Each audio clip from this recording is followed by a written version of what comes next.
What's going on, guys? It's the Coach here. Today we're going to be doing a boss ranking tier list for the bosses of V Rising. These are all of the V Blood bosses that you can fight with the exception of the Shard Bearers, the only three bosses that I haven't fought yet, I guess in any sort of serious manner. I took a shot at the Behemoth at one point. Even with level 80 gear, he wiped the floor with me. I think I did like 15% damage to him before I just got squashed. So I might take another shot at it at some point. Not exactly sure if these are supposed to be soloed bosses, but I'm definitely going to beat my head against the wall as I gear and optimize. With that being said, let's get into these base bosses. First up, we have the Alpha Wolf, a ferocious apex predator of its kind, many times larger, stronger, and more hostile than its smaller kin. The Alpha Wolf, true to its name, is regarded by others of its kind with absolute authority. They never truly hunt alone. Really not a whole lot to say about this guy. He's the first boss that you bump into in the game. He's a level 16. At that point, you're going to have crafted at least a little bit of gear. I really didn't have any trouble with him. Dodges attacks, poke, dodge, poke. I do like his visual design. I think he's a really nice looking wolf. I like his color palette as well. The black, the white, and the red all complement each other very nicely. Something that I do think kind of takes away from him is he is in fact a lesser common variant of the standard wolf. He doesn't have a unique boss status as many of the other bosses do moving forward on this list, so I'm going to go ahead and lock this guy pretty firmly into C tier. Next up, we have Errol the Stonebreaker, a brutal mining foreman just as adept at crushing stone as he is crushing bone. Not even his incredible eye for recovering and refining metals was enough to stop him from getting run out of civilized society. His violent rage makes a fine motivator for the miners. I am conflicted on this particular boss. He's the first boss that you bump into that is a unique boss, although you will see elements of him later on in other bosses. He does have a few attacks that are extremely easy to dodge. He has an aftershock ability that shoots out an aftershock in a straight line. He will summon his minions. He does an earthquake ability. Really, all you gotta do is dodge this guy's attacks and poke. I really didn't have any trouble with him. I honestly would be very surprised if anyone did. That being said, I really do like his design. I like the environmental storytelling. I like the fact that he's described as a foreman, and during the fight, he summons all the workers around him to fight you as well. I think he has a really cool looking weapon. I think it matches his aftershock ability really well. Overall, I'm going to go ahead and say this guy's a B tier boss. Nothing particularly crazy, but he's definitely a step above the Alpha Wolf. We have Keely the Frost Archer, a cold-hearted bandit lieutenant. She oversees the animal husbandry and leather tanning camp in Farbane. Once a member of the Denley militia, she was removed from her position for her brutal battlefield decision-making. Aside from being a crack shot, her enchanted arrows rain down icy death. This boss is obviously inspired by Ash from League of Legends. There's nothing wrong with that. I do like the sort of the Frost Archer concept in general. I think the boss looks good. Most of her attacks have very long windups to them, so she's very easy to dodge. Couple of her attacks will do chilling damage, though. She shoots some arrows up into the sky, and they fall down, creating a series of circles that you have to avoid. She also does a spread shot, and that also does chill damage. Really not that hard to avoid if you are nimble on your feet, or you can even use the environment to block some of those attacks as well. Not particularly difficult, but I do like her theme. I'm going to go ahead and rank her as a B as well. I'm going to go ahead and tie her with Errol. Next up, we have Rufus the Foreman, a lieutenant of the bandit forces charged with looking over the logging camp. Just because he's an expert woodworker doesn't mean he doesn't know his way around a crossbow, though. He didn't rise up in the bandit ranks for nothing. He is technically a ranged combatant, but he has such long windups on his attacks, it's very easy to avoid. He does summon minions. He does have a snare that can slow you down if you get caught in it. I really didn't have any difficulty with this guy. I would definitely say he's going to be a B tier as well. He does have good visual elements. He does fit his environment. When you go there, you feel like you're fighting the foreman of a bandit camp. But other than that, there's nothing particularly outstanding about him. That's actually a theme that we're going to run into with a lot of these bosses, is a lot of them are just kind of there in the initial stages of the game. Next up, we have Grayson the Armorer. The working arm and logistical mastermind of the bandit forces, Grayson is the backbone of their operation. As the quartermaster of a band of chaotic outlaws, murderers, and thieves, He's the stern voice of reason that keeps their gang well-fed and well-equipped. As far as I'm concerned, Grayson is everything that Errol could have been. I like his design, first of all. I like his weapon. Again, it's very similar to Errol's. He throws out a series of caltrips, which are going to slow you down. They act as a form of crowd control, and it introduces the concept of using your environment specifically to work around the boss's mechanic. If you pick up the armor that's around there, you can just clear out all those caltrips without an issue. He does summon minions, so you have to kind of micromanage those a little bit. I'm going to call him an A tier boss. He's our very first A. Next up, we have Goreswine the Ravager, a mad cultist too far gone to be really intelligible. The malevolent being they serve pushes them to desecrate all things with little regard for practicality. They wear a rotting pig's head as a decorative mask. This boss I really like the look of. It really makes me think of a combination of Twitch from League of Legends and the pig mask worn in the Saw films. It's a design I do enjoy a lot, and I also appreciate the kind of toxic nature the boss has. A lot of the abilities the boss puts out are easily avoided, especially because the fight takes place outdoors. There are a lot of environmental barriers that you can use to avoid a lot of those attacks. That being said, if you get hit by them, it really, you do feel it. Combination of the fact that you have a lot of flexibility with the boss, and if you don't utilize your environment wisely, you can be considerably damaged, and the fact that I really like the way the boss looks, I'm going to go ahead and say this is also an A tier boss. Next up, we have Putrid Rat. Farmers tried to be diligent in keeping their pest problems under control, as legend says that any place too infested might find themselves visited by the putrid rat. No one is quite sure how it gets in, but they know it by the stench of rotting flesh and its carnivorous appetite. This boss is summoned at the Vermin Nest. You feed the appropriate ingredients, this guy pops up. I did not realize that when I summoned this. I didn't know that it was going to be a bona fide boss. So my vermin nest, of course, was securely constructed inside my castle with no other barriers. This dude just fucked me up for the longest time. I was 20s in terms of my gear level, and this boss was a level 30 boss. I remember I didn't know what to do because it was inside my castle. It was killing me almost automatically when I spawned back in.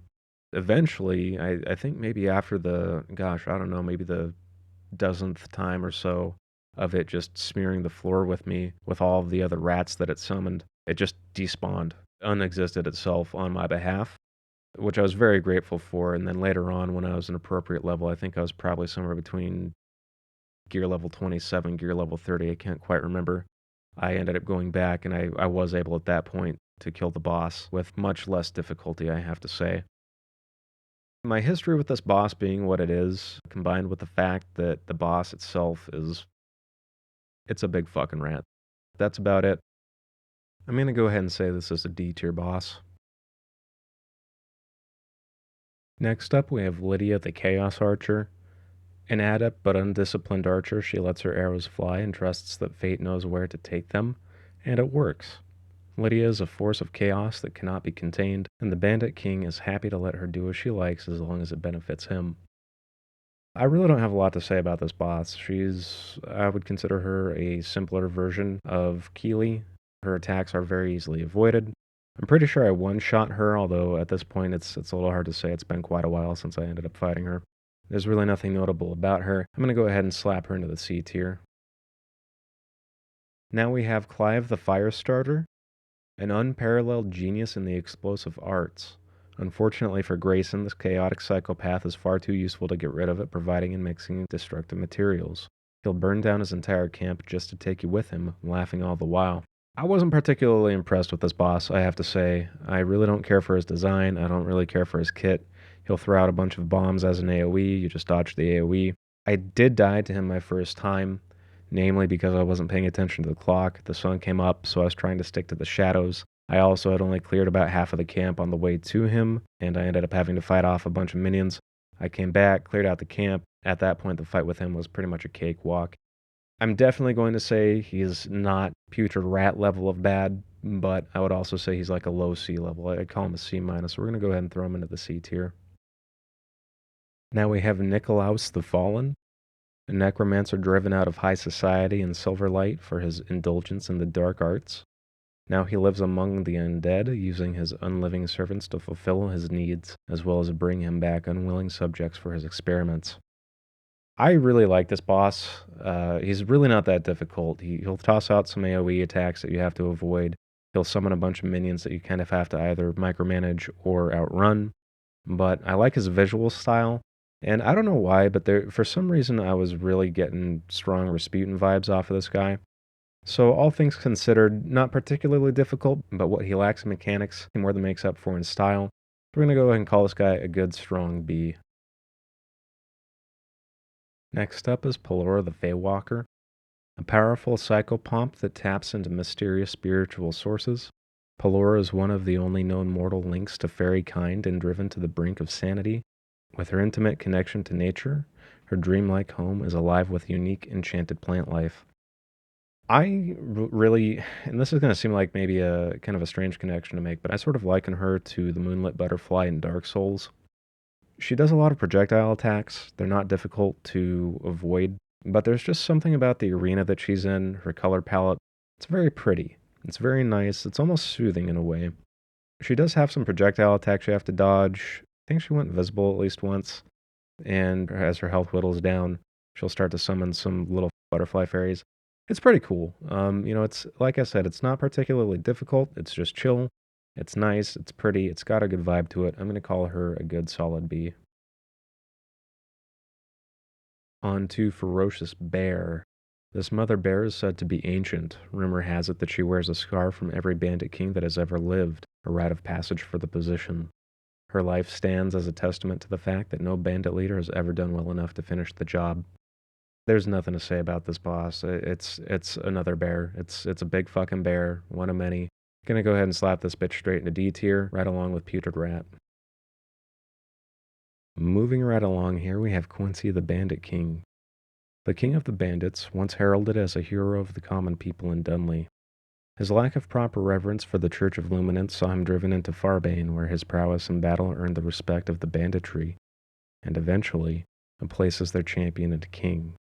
He may have been a good man, once. He actually reminds me a lot of Reinhardt from Overwatch. I like the visual elements of the big giant shield and his giant mace. He uses a lot of chaos attacks. He's got a chaos barrier that he uses, a lot of charging. This guy's got a lot of flair, and he's also reasonably difficult to deal with, but not overly so. I think I probably died to him 3 or 4 times. So I'm going to go ahead and say this guy's a good solid A tier boss. Granny B. Beatrice the Tailor. The most talented tailor in all of Vardaran, but no one is without a skeleton in their closet. Though the legacy of Dracula's blood runs through her veins, she has proven far more charming than dangerous. Beatrice is a gimmick boss. You don't actually have to worry about mechanics with her. She doesn't attack you. What she does is run you through the town. The very first time that I found her, I didn't realize this. I thought I was going to be able to bait her out a little bit to a safe open area. That's not the case. You just need a little bit of planning to clear out some of the NPCs that you would otherwise fight there first. At that point, she's easy game. So to that end, she's not a particularly standout boss, but that being said, I do really appreciate the doddering little old lady shtick that she has going on. I'm willing to give her like a low B. I'd call her a low B boss. Found in the same area as Beatrice, we have Christina the Sun Priestess. A faithful servant of the Church of Luminance with a mean streak, Christina serves as both a den mother to the acolytes as well as a stern disciplinarian. Every young priest or nun knows not to cross her. She's a fairly typical holy human boss. She'll throw out some light projectiles. She does a large pillar of light AoE you just have to move out of. And I believe she has a shield that she casts on herself. I might be making that up. My memory's a little foggy on her. She's not that impressive. I don't find anything about her design that really stands out to me. In terms of her kit, she doesn't really do anything that other holy human bosses don't do better later on. The only thing that can be really said for her is that she is, in essence, the real boss of the area that you find Beatrice in. I'm going to go ahead and slap her into the C tier. Moving ever onward, we have Krieg the Undead General. A truly impressive strategic mind in life, Krieg saw an early end for his mistaken faith in his allies. Though he was sent to an unjust grave, he was like any great mastermind and had contingencies in place for just such an occasion. A dark deal with an entity of undeath allowed him to rise again and take his revenge. Now he serves the cult of the damned with renewed purpose, fully immersing himself in their enigmatic cause. Krieg for me is a really weird one. I really like his design. I really like the fact that he is what I would consider one of the few truly dangerous melee characters. He has a projectile attack that he can periodically do, he does a spinning scythe attack, and he utilizes an unholy shield. He's a very, very tough boss, and I'm actually surprised that he is a level 44 boss. He really felt like he should have been a much higher level boss. That being said, I did most of my gameplay in the early and mid stage of the game as melee only. I have seen some videos of people using ranged weapons to great utility. I imagine if I were to have used ranged weapon, either pistols or crossbow, I would have had a much easier time with him. You can actually watch him and Meredith, the Brad Archer, who I'll mention later, fight. She will wander into the mines and they will fight each other. Meredith is a level 50 boss, and she has an entourage that she takes with her, and Krieg just wipes the floor with them. At one point, actually, I tried to get in on the action. I tried to sort of hold back and wait for the fight to be over. I think by the time she died, he was down to like 60 or 65% health. I can't remember. And by the time I closed the gap, his health had already refilled all the way, which was extremely frustrating. So ultimately, I ended up just kicking his ass the old-fashioned way. I like the idea of him. I like the look of him. I love his weapon. I like the fact that he's essentially a melee necromancer. I like the story behind him. I'm going to go ahead and put this guy as our first S tier boss. Next up, we have Tristan the Vampire Hunter, a cold-blooded killer and the scion of a long line of vampire hunters. Fiora is prepared to face the rising tide of vampire threat as Tristan, and his drive to exterminate the last of the unholy threat is second to none. I really, really like Tristan. I appreciate the strong Bloodborne influence in his features as well as his various attacks. He utilizes fire bombs, he utilizes ice magic, he utilizes ranged attacks with his crossbow, as well as his sword. For all of these reasons, I'm going to go ahead and lock Tristan in as our second S tier boss. Vincent the Frostbringer, a stalwart champion of law and order in Dunley. It's his mission to protect the common people with his chilling gifts. Some say his methods have been getting more harsh and violent ever since his sister was banished. I'm just going to say it, I really don't like Vincent. If there is one thing that is more frustrating than being set on fire in this game, it is being frozen. Vincent has both ranged and melee chill attacks that froze me several times and got me killed. Again, I did most of my early and mid-game playthrough as melee only, and this man makes it hurt. That being said, he also has a shield mace combo, which we've already seen. The only thing about his design that could be construed as unique is the frost combination with the soldier kind of look, and that's really not enough for me. So I'm going to go ahead and throw this guy into the C tier. Maja the Dark Savant, a brilliant obsessive scholar that resides in an ancient family library, discovering its long-lost secrets in pursuit of a goal intuitively passed through her family's bloodline. The culmination of generations of work is at her ink-stained fingertips to open a way to the world of demons. Maja's a pretty fun boss, in my opinion. She does AoE and projectile attacks that are pretty easy to dodge, really, although in the latter phases of the fight, she does summon ads that you have to kill and control. I mean, come on, Hot Goth Librarian, easy A. Bane the Shadow Blade. Once a formidable swordsman and legendary grave robber, Bane was caught by the cult of the damned during one of his many heists. Seeing the benefit of his talent for infiltration, instead of killing him, they corrupted him into a servant of undeath. It's said that his clandestine abilities were crucial in the capture and corruption of the iron mine over the militia. Bane was an incredibly frustrating boss fight for me. He's out in the open. He doesn't walk around with an entourage like a lot of the bosses do. But what he will do is utilize the slasher abilities in and of themselves, in addition to a large spinning attack. As you whittle down his health, he'll use the human form ability to spawn a bunch of clones of himself. These aren't just clones to obscure which one he is, they're actually ads as well. And it was really confusing for me, and to this day, I actually do not know if there's a way to tell which one of those is actually him, or if you're supposed to burn them down, but I do know that on the run that I actually killed him, I don't know how I did it, but I hit the human form of him that was in disguise, and the clones disappeared, but the ads didn't burst forth from them. I don't actually know if that's intentional, I don't know if that was a bug, but I like the guy's move set, and more importantly, I really like the fact that as soon as you kill him, you get to be him. You get the slashers and you get the human form, and I really like how that ties into the character itself. I'm gonna go ahead and lock this guy in as a strong A. Grethel the Glassblower. A true artist with a deep love for the process of creation. She thinks of herself much like she thinks of her glass. It is beautiful and practical, chaotic and tame, strong and yet delicate. In the same way, her style of glass blowing is methodical and daring. While she is a master of her craft, she wears many savage burn scars for her haphazard approach. Not a ton to say about this boss either. She has a fair number of easily dodged attacks, she's thick, and she knows how to blow pipe. Easy A.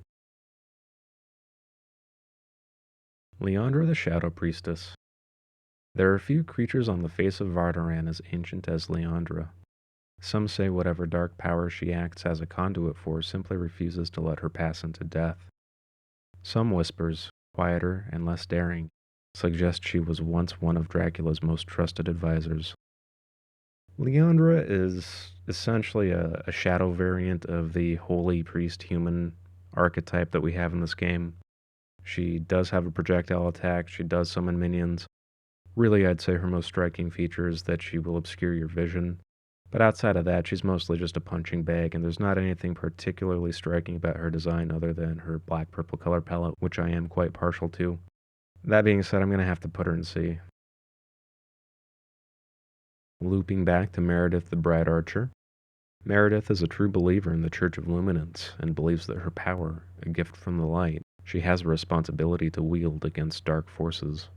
As brave as she is naive, she is so unafraid to stare into the light that it blinds her. She knows only the pursuit of justice at any cost. In terms of her moves, she's a pretty basic bitch. You know, she shoots some projectiles. I think she summoned a couple ads at one point. I only actually fought her, I think, maybe once or twice. And both times I had died due to something that wasn't her. I think maybe the first time Krieg had showed up, second time, I think maybe I caught the attention of some of the NPCs in the area, so I got swarmed. On my trip back to her, again, I think the third time, she had actually engaged Krieg herself with her entourage, and the dude just straight up murked her. By the time I got there, she was already missing probably 60 to 80% of her health. I really can't remember. It was some gigantic majority of her health. And I only had about 15 or so seconds probably to actually witness the rest of the fight, and she was done. I have no shame in admitting this. I waited for Krieg to walk away. I went up, claimed victory for myself, and then skedaddled post-haste. She got completely smashed by a level 44 boss. She has a boring design in my opinion, and she has boring attacks to boot. I'm gonna have to throw her into D tier. Terra the Geomancer, formerly known as Toph. The result of a long line of RR speakers, Terra resides up in the solitude of the mountains among sparkling gem veins and rugged boulders. Despite her stoic appearance and demeanor, communing with the spirits of nature has driven her quite insane. In terms of her visual elements, she really reminded me of Toph from Avatar The Last Airbender. Initially, you fight her in her human form. As you whittle down her health, she'll encase herself in rock and become a golem. As you continue through the fight, she'll summon a couple of ads that you have to kill, otherwise she'll be invulnerable. All things considered, she's really not a hard boss to fight, but I do like the theme, and again, I do appreciate the fact that she seems to be very strongly influenced by Toph from Avatar. So I'm going to toss her into the A tier. Next up, we have Octavian, the militia captain. An old soldier and a veteran of many battles, Octavian is perhaps the most trusted man in all of Dunley. The militia serves him without question, and he in turn serves them to the best of his ability. Don't let his age fool you, he's got plenty of fight left in him. I ended up having a fair amount of fun with Octavian. His moveset's fairly interesting. He has a tendency to launch spinning swords at you, and in fact, later on, he'll do a blade tornado where he launches out a series of spinning blades as well. He'll also summon some ads. I have a soft spot in my heart for any giant sword wielding melee character, so despite the fact that he is kind of a boring human design, I really liked his moveset. I'm going to go ahead and say he's a solid B boss. Jade the Vampire Hunter. A huntress from a noble house in Brighthaven, famous for their development of New Age weaponry. She's dedicated her life to hunting down the legendary vampire Styx, and stole an impressive arsenal of experimental weapons to carry out her vengeance. Jade's kind of okay. I would consider her to be more or less a retread of Tristan, although considerably less compelling to fight. She predominantly uses ranged weaponry, there's no melee element to her. There aren't really any big concerns about her attacks, as I found most of them fairly easy to avoid by using the environment around me, as well as just dodging them. I don't find her design to be any more impressive than Tristan. I'm going to go ahead and lock her in as a C-tier boss. Up to bat now is Raziel the Shepherd. The head and heart of the Dunley Monastery and a true believer in the light, Raziel is known for his persuasive sermons and harsh, fire and brimstone rhetoric. It is believed that his holy power is granted by his incredible righteousness, largely because he keeps saying so. This might turn into a tangent, but I'm going to try to keep it brief. Even though he's a pretty stereotypical human priest, holy boss archetype, as we've already seen, and we'll actually see again a little later on, I can't help but acknowledge the fact that this guy is a direct Easter egg to Raziel of the Legacy of Kain video game franchise, which is one of my absolute most favorite video game series of all time. And this Easter egg is actually a fairly interesting one. In the Legacy of Kain franchise, the character Raziel had several stages of his lifespan that he went through. Initially, as a human, he was a Holy Inquisitor. He was one of the primary combatants fighting the vampire scourge of Nosgoth. And I can't help but draw that similarity between Raziel the Shepherd, where he is a holy man, who in this particular case is slaying vampires as you, the vampire character, fight him. Later on in the cycle of Raziel's lifespan, he was resurrected by the vampire Kain, who then breathed part of his soul into the Inquisitor's husk, turning him into one of his vampire lieutenants. Now, as one of the vampire lieutenants, he had a few more striking similarities to the color palette of Raziel the Shepherd. Black and red were his primary colors, and I don't know if that was on purpose, but there's a little piece of me that really hopes that it was in terms of the visual design of Raziel the Shepherd. Then later on, of course, Raziel was cast into the abyss, a giant vortex of water, which, being toxic to vampires, ended up burning away his flesh, caused his skin to turn blue, and eventually he was resurrected by the Elder God as a wraith. So that's kind of where the connection ends. But that being said, as near and dear as Raziel and the Legacy of Kain series are to my heart, I have to put Raziel the Shepherd into S tier. Moving on, we have Frostmaw the Demon Wampa, the Mountain Terror. An unspeakable horror that lurks in the snowy corridors of the hallowed mountains. Some say it used to be a simple woodsman. Most don't dare invoke its name at all. This guy actually ended up being a fairly difficult fight for me. I think I had to take him on about half a dozen times or so. The first part of the fight really isn't that big of a deal. He's got a couple of snowballs that he tosses at you. I think he has a little AoE sort of frost ability that he does that you have to stay out range of. It's not particularly difficult, but as you whittle down his health, I think it's the second half or so, he gets a little more beefy. He casts a blizzard that causes some icicle eruptions, and then he starts to do a fairly devastating ice beam that he'll sort of sweep across in a large arc. And if you get caught in any of those things, you start to gain chill and then eventually freeze if you catch too much of it. So I'd say he was a pretty fair challenge for being a beast opponent. Between his ability kit, which is fairly diverse, has ranged abilities in addition to the melee as well as the elemental effects on them, I'm going to call him a solid B boss. Moving on, we have Ziva the Engineer. The beloved head engineer of weapons at the machine factory, Ziva is the embodiment of perfectly delightful destruction. Truly in love with her deadly experiments, she is always at the forefront of pushing for greater means of bringing a suitably painful and spectacular death to whoever ends up on the wrong end of her unstable technology, which end often changes from trigger pull to trigger pull. Ziva was a particularly challenging boss for me.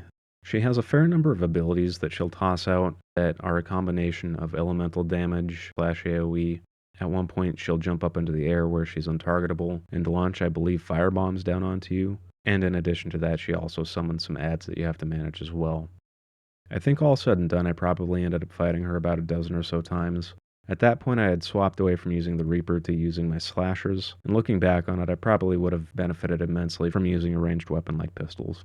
In terms of the boss design, I'm really not a big fan of the steampunk look. It's just not something that appeals to me. It never really has. In fact, the only exception that I've ever made for that really has been the anime Trigun, and even in that instance, it's fairly minor. Ziva gets a firm C for me. After Ziva, we have Angrim the Purifier. Dedicated servant of the Transcendum, Angrim was an exterminator that possessed a natural cruelty and resilience unmatched by any of his peers. Like any good soldier, he gave his life for his cause. Or tried to, anyway. Dr. Henry Blackbrew could not let such an asset go to waste and brought him back to life with a brutal surgery few other beings could survive. Angrim lives now, at the mere cost of every last scrap of his humanity. Angrim was honestly one of the more forgettable bosses for me in this tier. I'm pretty sure he was launching chaos energy at me that was pretty easily avoidable, and I do vividly recall him charging quite a bit, and that too was quite easily dodged. Mechanically speaking, he wasn't particularly notable, wasn't particularly difficult. The inspiration for his theme, I guess, is sort of like a steampunkish Frankenstein sort of deal. I'm really not that impressed with him. I'm going to go ahead and call him a strong C. Domina the Blade Dancer. Originally an engineer responsible for advancements in practical electrical weapons, Domina's incredible advancements were born of her hands-on, reckless approach to testing. Though this approach led to her demise, she was brought back to life by the maddening machinery of the infamous Dr. Henry Blackbrew. Domina's sadism and masochism are unlimited, unmatched, and perhaps unstoppable in her pursuit of protecting and policing the people of Gloomrot. S tier.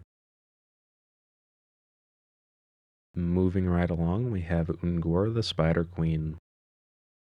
A massive spider of legendary age and progeny, the Spider Queen resides in the twisted web-woven depths of Cursed Forest's winding caverns. No living creature save for her children has ever entered and lived to tell the tale.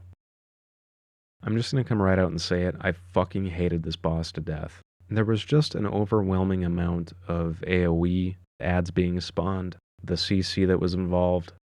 And there was nothing in this boss's kit that I felt I was adequately able to manage in any sort of serious way, up until I used the Unholy Shield. That did mitigate some of the problems, but overall, I felt like this boss was wildly overtuned, especially for most of the other bosses in this tier, although there is one other notable exception that we'll be getting to. I like the visual elements of the boss. I'm a big fan of giant spiders as a concept, and I do have to give props to whoever relied on the Tolkien nomenclature. Obviously, the name Ungora is inspired by Ungoliant from J.R.R. Tolkien fame, but even still, I'm going to have to say this is a D tier boss. Next up is the Wanderer. This old survivalist seeks to explore the cursed forest, despite knowing its danger. As the curse began to cloud his mind, he found ways to fight against it. With his cloak and a helpful little wisp he'd captured in the lantern, his strange magical defense prevented the curse from taking full control. Though it was too late to prevent his mind from falling to tatters, he still does what he does best: survive. There's not really a ton going on with this guy. He's kind of a Beatrice 2.0. He's a gimmick boss and you have to chase him through the cursed forest. This is before you get the Shroud of the Forest, which is the recipe he drops that lets the curse alleviate enough for you to be able to see around you, so you're kind of chasing him blind. The real challenge here is being able to see where to go, and also being attacked by the various woodland critters that live in the cursed forest. I did like his characterization quite a bit though. He sort of reminded me in a way of Boomy from Avatar. I'm going to go ahead and call this guy a B tier boss. The Duke of Balaton. The patriarch of a family that once held land when these swamps were adequately inhabited. Over time, the cursed land twisted them, leaving this horrible, twisted toad that only remembers its lust for gold and jewels. It jealously guards its hoard of forgotten, worthless currency. This guy is the second half of the asshole duo formed between he and Ungora. I don't know what it is about these two bosses, but they feel very overtuned for being low-level 60s tier bosses. In addition to their damage hitting like a fucking truck, this guy's kit is extremely demanding. First and foremost, he summons ads, so you have to micromanage those as you're fighting him. When you fight the boss itself, he has a couple of attacks with his tongue, which is medium to long range. One is a large sweep in front of him in a wide arc. The other is kind of a projectile style launch of the tongue at you. He has a gap closer where he'll gobble you up, spit you in the air, and then when you fall, you take damage. And in addition to all of that, he has an AoE attack that takes up a large amount of the arena space, and you have to be able to dodge all of the individual circles. He's extremely difficult to deal with. He's a huge pain in the ass. And I probably spent about an hour straight just getting butt fucked in the mouth by this guy. I'm going to call him a D tier boss. Alright, we got Wilfred, the village elder / werewolf chief. None of the werewolves asked for this curse, but what makes Wilfred dangerous is that he embraces it. He is the chief of the werewolf village not just for his ferocity, but the way he embodies the carnivorous terror of his twisted little village. So, before we actually get into the boss itself, I wonder if there's a link between his name and the fact that he's a werewolf and the character Wilfred from the show Wilfred that starred Elijah Wood. In this show, he's got a dog, Wilfred, who appears as a man in a dog suit when he sees and speaks to Wilfred. When everyone else sees him, they just see a regular dog. Just sort of wonder there if there's a connection. This guy is interesting because as a creature of the night, he actually has a day form, which is just his regular human form. You don't actually get credit for the kill if you kill him as a human because there's no challenge to it.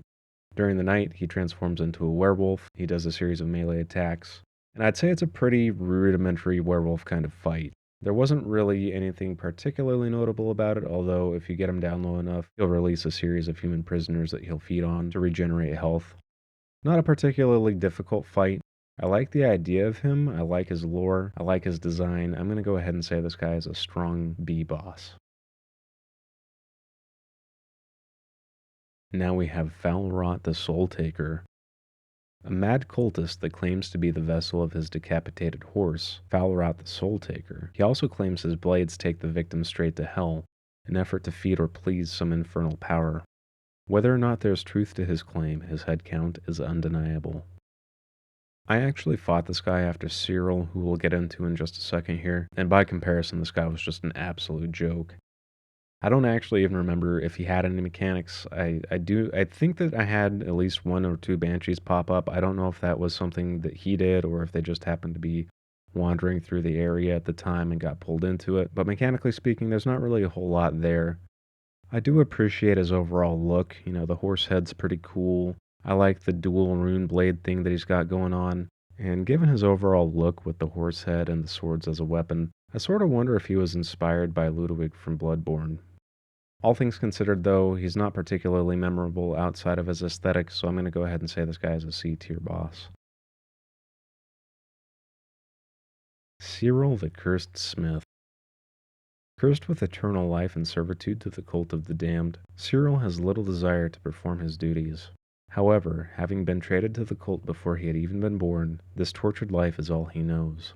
Resigned to his fate, he does still take some small joy in inflicting his pain on others. Cyril is another standout boss for me. I really like his backstory, I really like his aesthetic. There's something about blue and white that really complement each other well for me. I really like the color palette of the arena. I like the concept that he summons ghost weapons, and I like the fact that each of those weapons performs its own unique attacks independent of what he's doing. I actually struggled with this guy immensely in my initial attempts with him, and what that came down to was not fully understanding his weapon summoning mechanic. Every 5 to 10%, I think it is, of his health that he loses, he'll summon a new ghost weapon. And I just didn't make the link between such small incremental health loss to each summon. I thought maybe it was on a timer initially, then I thought maybe it was random. This is the only boss that I had to look up a guide on YouTube to figure out what was going on because I was just charging in there full steam ahead, trying to burn him down as quickly as I could, and I was just getting overrun with his ghost weapons. I knew that there was something I was doing wrong, I just didn't know what that something was. Once I figured out what that was, this guy is a cinch. Just take it slow, focus on the weapon ad, and burn him down nice and easy. All things considered, though, I'm going to call this guy an S tier boss. Alright, we've got Sir Magnus, the Overseer. A fanatical servant of the Church of Luminance, whose blind faith in the light makes him the perfect candidate for Overseer of the Silver Mines. He is willing to look past the vile actions of the Church, and even enforce them if it's in the interest of what he believes is the greater good, even if it means doing something he might never condone, such as forced labor, or exiling his beloved daughter. This guy hangs outside of the silver mine. I really don't remember a whole lot about the fight, other than he raised a large circle of ice around us a couple of times, and outside of that, I think it was mostly just standard melee attacks. Something that was kind of interesting is periodically miners would run by and fight him, although I gotta say they weren't particularly effective. He wiped them away pretty quick, and they didn't really serve as much of a distraction to him. With that being said, though, I don't really care for the way that he looks, I don't really care for his backstory, and really, he just wasn't a very memorable fight, so I'm going to go ahead and say he is a C tier boss. Morian the Storm Matriarch. The most dangerous of her kind and fiercely protective of her tribe, it's said that the Harpies are attracted to only the finest gemstones, and none has a sharper eye for quality than the matriarch herself. Wealthy folk are warned to keep their jewels out of sight if they dare travel outside the protection of Brighthaven. Morian's kind of fun. I do like the fact that we have a Harpy boss. I was sort of wondering as I was passing through the zone and fighting all of the Harpies if we would actually have a bona fide boss of that type. As it turns out, we do. The fight itself requires a fair amount of mobility. She does do a series of AoE attacks you have to avoid. She tosses out a series of projectiles and summons Harpies throughout the fight. It keeps you on your toes, and she's kinda neat looking, so I'm gonna go ahead and say this is a B tier boss. Alrighty, moving on to our drunken musketeer, Baron Dubuchan the Sommelier. Formerly a traveling swordsman for hire, the good Baron earned his title of Grand Sommelier after winning a taste contest hosted by the Church of Luminance. His abilities were so extraordinary, it's said that he can name the ingredients, their ages, and their place of origin with only a sip of brew. Though his new position offers him all the worldly goods he could desire, those who know him well suspect he may miss the taste of blood on the tip of his blade most of all. This guy has one of the most unique boss fights in this game in my opinion. It takes place inside a wine storehouse, so as you fight him, in addition to the melee attacks that he does, including a neat little sword tornado, the casks will fall down off the wall and roll across the arena, and you have to dodge them, and if they hit you, they'll crowd control you. So it did a really good job of keeping you on your toes, keeping you on the boss, making sure you know when and where to create distance. Overall, it was just a pleasant fight. I'm going to call this guy an A tier boss. Moving forward, we have Merwin the Elementalist. A dangerous spellcaster in tune with the most ephemeral qualities of nature, Merwin speaks to the winds, which whisper for change, chaos, and destruction. However, she seems content to only massacre those who wander too close to her grove. Merwin ended up being a lot more difficult for me than I thought she would be. She utilizes 3 different elements in her attacks: lightning, fire, and ice. Lightning and fire are fairly manageable. She launches a series of fire projectiles that spin in sort of a larger rotating wave. And then later on, once her health is down far enough, she launches out kind of a large lava ball that does the same while she freezes and attempts to heal. About halfway down her health, she'll split off a clone that's considerably weaker than her that you need to burn down. I was pretty stubborn for my first 5 or so attempts on this boss, but at that point I decided to swap out one of my spells for the Unholy Shield. That helped with the fire quite a bit. Even still, I think I took about a dozen or so shots at this chick before I actually dropped her. The grove that you fight in is pretty nice. I'm not really a big fan of the multi-elemental shtick. I don't really care for her design all that much. In terms of being a caster, she's a little more interesting than some of the other ones that we've encountered, but she's not particularly notable. Overall, I'd say she's so-so. I'm going to call this a B tier boss. Terrorclaw the Ogre. A creature whose story has long since been lost to the ages, though not without resemblance to some few legendary creatures that were once men. One cannot help but wonder what strange corruption has taken root in Vardaran. This guy's basically just a souped up version of Frostmaw. He does a combination of melee attacks mixed in with some frost and ice attacks. Relatively challenging, but ultimately felt a little more derivative after having already fought Frostmaw. I'm going to go ahead and put this guy in the B tier, even though he is very Frostmaw-ish. I think his kit stands far enough apart that I don't need to downgrade him to a C tier boss. Azariel the Sunbringer. A true politician, Azariel wormed his way to the top of the ranks of the Church of Luminance with cold, calculated social grace. Few can match his power and dedication to the light short of Solaris the Immaculate himself, and none within the Church would dare contradict his word. This guy is ultimately a slightly more advanced version of Raziel, which is somewhat bemusing to me, considering they both derive their name from Azrael, the biblical angel of death. There's not a lot particularly notable about the fight itself, outside of the fact that the arena in which you fight him inside the church is inundated with holy radiance, which does damage to you over time unless you have sufficient resistance. But other than that, it's pretty typical ranged holy spells, and I believe at some point he does summon some ads as well. More of the same, nothing particularly special about it. I'm going to call him a C tier boss. Moving on to Henry Blackbrew the Doctor. Dr. Henry Blackbrew was once humankind's last hope against the forces of Dracula before the Church of Luminance came along. With their newly found faith in weapons of light, mankind turned on the Doctor for his sick methodology in pursuit of human evolution, declaring him a heretic. Banished alongside his students, he went on to found the Transcendum and began constructing a society in his image. With the help of a resource he refers to as Blood Type E, he's managed to maintain his youth and keep his twisted pursuit of progress alive for well over 800 years. I don't know what else to say about this guy other than all of the electricity all of the time. He's just constantly pumping out electrical damage. You have to dodge and avoid it as much as you can. Very specifically, and this is where I ran into a problem with him, he does a move, I believe it may be half health. I don't quite remember, but he will essentially cause a series of electrical shock waves from the epicenter of the room outward, and these cannot be avoided. I tried to dash through them, and I was able to get through one, but then just got knocked back by the other. And these shock waves will push you back into the border of the room, and the border is electrified. Unless I was missing something obvious, and I'm happy to admit perhaps I was. It really seems like you just have to be willing to tank a certain amount of electrical damage no matter what when that move drops. Overall, though, he wasn't too terribly difficult. I had a lot of fun with him. I'm going to call him a solid B tier boss. Keeping with the electrical theme, we have Voltatia the Power Master. The trusted right hand of Dr. Henry Blackbrew, Voltatia is responsible for the maintenance and protection of the entire electric pipeline of Gloomrot, providing the region with their much-needed energy supply. A stern professional and born leader, Voltatia operates with psychotic efficiency and has little emotional desire beyond keeping the Doctor's operation running smoothly. Voltatia does all of the things, and I actually found her to be considerably more difficult than Dr. Blackbrew.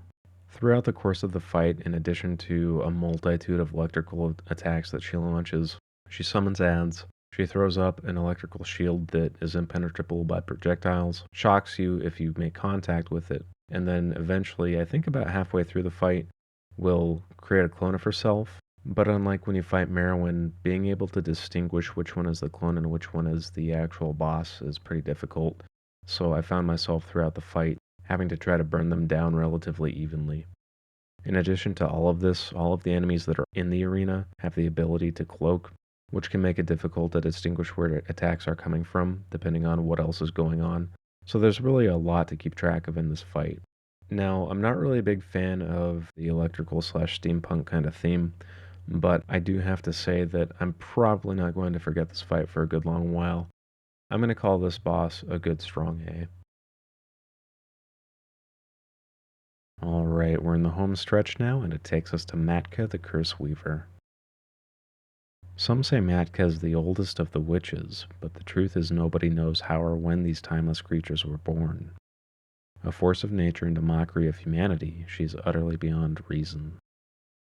There really wasn't a whole lot to keep track of this boss, especially compared to some of the previous bosses that we've gone through on this list. She will launch some mosquitoes at you. She tosses out some acid pools you have to dodge. The one thing that was really annoying about this fight is she will polymorph you into a pig. If there's a way to avoid that, I definitely didn't figure out what it was. But once the polymorph ends, you can get right back into the action. Really not a particularly difficult boss, but honestly that was a welcome change compared to some of the bosses that came before her. I do kind of appreciate the Swamp Witch theme that she has going on. She's got a fairly interesting model. I kind of dig the crab legs sort of look. Even though she is easier, she is kind of neat to look at. I like the location that you fight her in. And honestly, it was really nice just having kind of a more chill fight after some of the more intense bosses that we had leading up to her. I'm going to go ahead and call her a B tier boss. That leads us to Knight Marshal Styx the Sunderer, a legendary vampire from the age of Dracula. He was one of only a handful of loyalists bold enough to be well beyond enemy lines when the barrier of darkness was erected over Farbane. Thinking himself abandoned by his allies to the forces of humanity, he has not since forgotten this betrayal. I just think this guy's fucking cool, man. He's a vampire, he's got two swords, he transforms into bats, like, he's just a neat boss. There's not really a whole lot to keep track of here. He does a mixture of melee attacks and some projectiles with bats that he launches at you, and then eventually he will summon some vampire ads that you need to fight as well.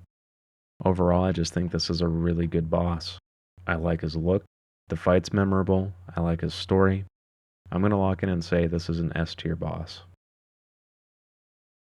Alright, let's go ahead and wrap up our list here with Solaris the Immaculate, a legendary paladin of the light and the oldest living member of the Church of Luminance. His connection to the light has extended his lifeline seemingly indefinitely, and he's watched the steady descent of man down a path of comfort, greed, and avarice with disinterest. A pioneer of the age of heroes, he yearns for the days of glory to return and cares for little else. I gotta say, this guy was piss easy to fight. The arena in which you fight is permeated with holy energy, so you have to be mindful of your resistances. Probably the most unique aspect of the fight is about halfway through he summons an angel and regenerates his own health. When you defeat the angel then becomes a fallen angel, and interestingly enough, the fallen angel will actually fight Solaris with you. I think Solaris has a very interesting design to him. I like the idea that he's sort of apathetic to the world around him. I just really like the concept that he's a warrior from a bygone era and he's just waiting for that one final fight. I just think it's cool. So I'm going to go ahead and say this guy is a solid S tier boss as well. So there you have it. That is my tier ranking of the V-Rising bosses. I know it's all subjective, but I tried to be as fair and concise as possible. I'd love to hear what you guys think, what you do and don't agree with. Just please be respectful. Thanks for joining me. I'll catch you on the flip side.